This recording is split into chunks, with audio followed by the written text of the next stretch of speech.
Welcome to the channel. In the world of bad news, I've got some good news for you. What if I told you that Nvidia finally has some competition and the competition is absolutely killing it? You wouldn't believe me. But in fact, Intel is so confident that they're gonna whoop Nvidia's backside that they also sent me Nvidia's GPU to test it against. Linus called it the most important GPU of 2025, and I've got to agree with it. But after testing it, I realized that there is actually more than meets the eye. And Nvidia would love for me to keep quiet about it, but I'm not gonna. For context, my TESTBENCH setup is the Intel 12900K. I'm using the Asus Strix Z690D4 motherboard, 64 gigabytes of DDR4, 3600 megahertz, Arctic liquid freezer, 360mm cooler, Samsung 980 Pro for the SST, and Be Quiet Pure Power 1200 watt power supply to power it all. And straight to the benchmarks, we're looking at Geekbench 6 GPU benchmark. You can see that the Nvidia RTX A1000 is not impressive compared to the ARC B50 Pro. Oh, did I mention what we're gonna be testing here?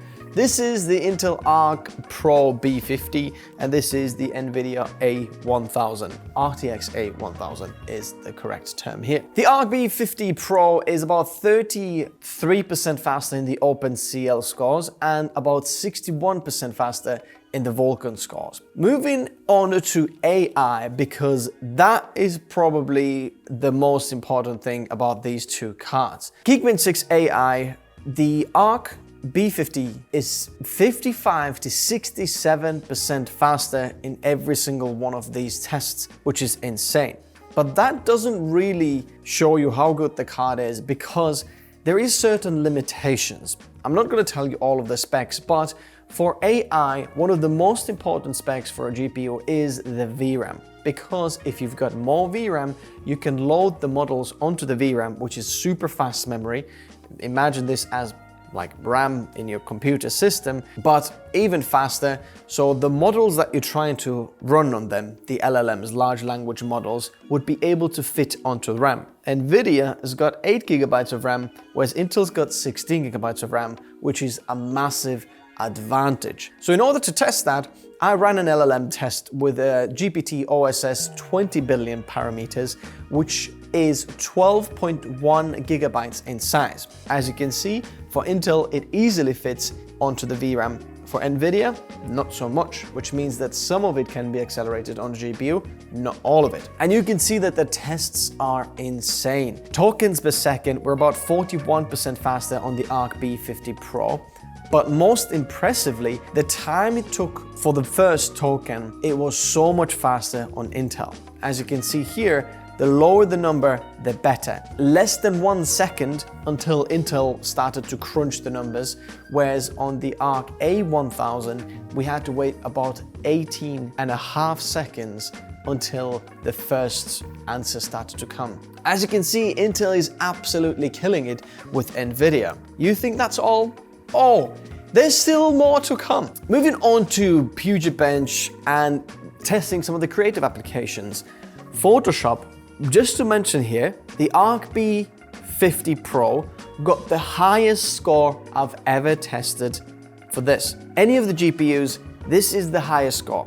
This is the best GPU for Photoshop, which is about 7.6% faster compared to the Nvidia A1000 in overall scores, but it's impressive. Now, you might be saying, hey, 7% is not impressive. In fact, for Photoshop, a lot of the GPUs don't really matter as much. But if you're working with large canvases and you're running out of 8 gigabytes of VRAM, this is massively better. I was testing it in Lightroom Classic as well, and I did see the Intel perform a little bit better, but honestly, what I've tested, the test for Lightroom here, doesn't seem to be making that much of a difference. So we'll move on to video editing, where we can see something more interesting. It's so annoying. I don't want to pay hundreds of dollars to just change my Windows wallpaper just because my Windows isn't licensed. Well, why don't you try Hookeys? That's a ton cheaper. And if you use the code TN20, you get it even cheaper.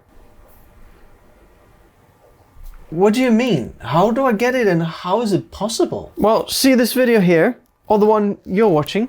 Click in the link on the video description, add the Windows 11 CD product to the cart, proceed to checkout, add the code TN20 for the extra discount. So what, the Windows 11 Pro OEM key is just $23.22?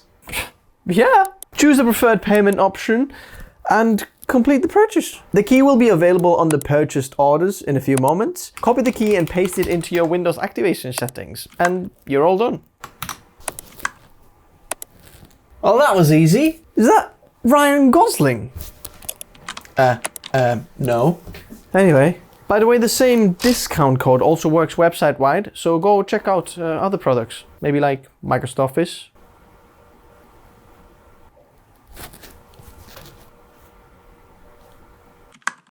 The ARC B50 is 21% faster in the standard overall scores and about 20% faster in the extended overall scores in Premiere Pro. That's absolutely impressive, especially if you're looking at the HR264 or 5 codec playback, which is long GOP, if you didn't know that. That's 26% faster in the standard and about 24% faster in the extended scores.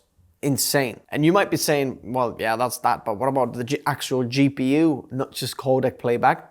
The GPU affects 36.7% faster. That's insane. And that's on the extended test. Moving on to Adobe After Effects, and ARC B50 here is actually slightly slower, about 0.9% slower in the standard overall scores and 2% slower in the extended overall scores. The 3D scores 16-17% slower, but interestingly, tracking and 2D scores are faster on the Intel one. So even in After Effects, Intel is keeping up quite well, which is impressive because if you know Intel GPUs in the past, they haven't been so good on Adobe After Effects. Moving on to DaVinci Resolve, and neither of the GPUs really completed the test in standard or extended scores, so I had to go with a basic. And here we can see about 12% faster in ARC B50. So in real world, we can expect between 10 to 20% faster on the ARC B50 compared to NVIDIA A1000. Now, when talking about 3D, you might be thinking, okay, this is where things get a little bit boring and NVIDIA must be better. Because Intel hasn't been impressive on the 3D scores pretty much ever. And looking at Blender here, things are very interesting.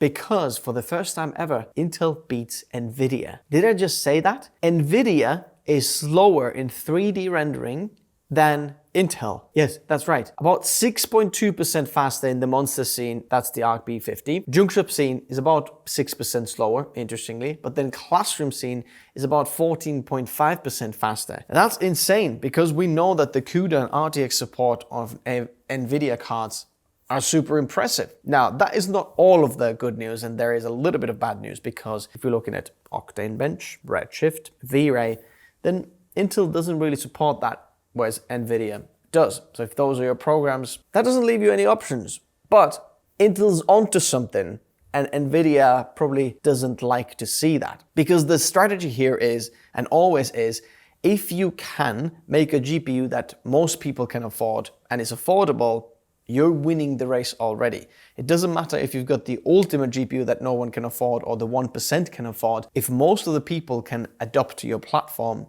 we're winning. And that's where Intel is here. Now, talking about the power draw, Intel does use 20 watts extra power compared to NVIDIA. And both of these cards don't require any of the PCIe extra power. It's just whatever comes from the PCIe slot, that's that. So 70 watts for the Intel and about 50 watts for NVIDIA. And did I mention that these are low profile cards? So if you're looking for a very, very small form factor, mini PC, perhaps some of the minis forum ones, then some of these ones can actually fit in there. There's not a lot of these out there, and it's great. Intel thought, why make a big GPU if you can make a small one so it can fit onto the big one as well? But it's really a good idea. You've been waiting for the best news, right? Two things.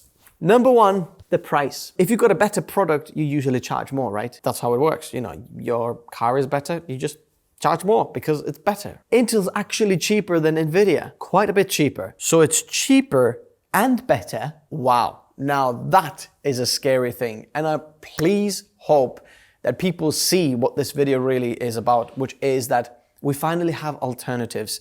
There is a guy, Intel, who is trying to take the monopoly away from NVIDIA, and AMD. We just gotta give them a chance, and it's worth giving them a chance because it just is better. And the second best news that you have been waiting for is, if you want to check them out, I'm going to leave the links in the description below. This is not even the best of Intel's right now. There is B60 also available, the bigger brother that has even more VRAM and is even better and more faster. Now that to me is super impressive, and I can't wait to test that one out. So if you do want to see that, please leave a comment so Intel can see, yes, we wanted to see that, because this is impressive and I can't wait to see the bigger brother. If you want to see that, subscribe, like the video. If you want to reach out to me, connect in the video description below. Thanks guys for watching. I'll see you in the next video.